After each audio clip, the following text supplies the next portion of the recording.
Ini contoh ya, ini saya kasih contoh. Kamu, ini adalah kamu. Takdir kamu, ya, diberikan Allah tuh banyak.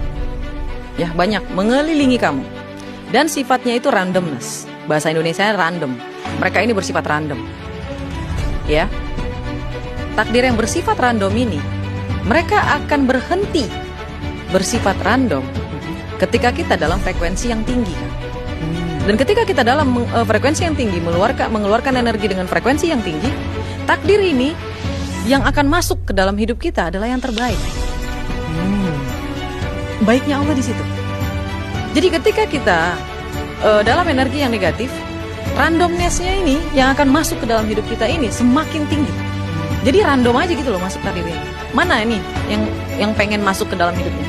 Tapi kalau kita mau yang paling terbaik masuk ke dalam hidup kita, memberhentikan sifat randomness itu, kita harus menaikkan energi kita lebih ke arah positif.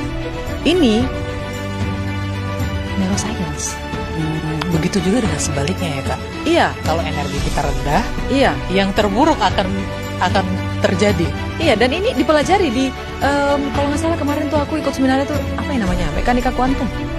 I don't know, yang penting ada kuantumnya. Itu langsung saya tercengang Kak JJ. Wah, berarti ini yang Allah maksud. Tidak akan berubah nasib seseorang jika dia tidak merubahnya sendiri. Artinya, kamu kalau mau merubah nasib kamu, naikin frekuensinya, naikin energinya, biar randomness-nya itu berkurang, sehingga takdir terbaik bisa masuk ke dalam hidup kamu. That's it guys. It's simple. Terus ada yang komen, Pret. Berarti kita belum seperfrekuensi. Gak apa-apa, gak apa-apa. Dia datang bisa masuk ke dalam ruangan kita. Itu artinya dia ragu-ragu, ambil nggak ya, ambil nggak ya, percaya nggak ya, percaya nggak ya.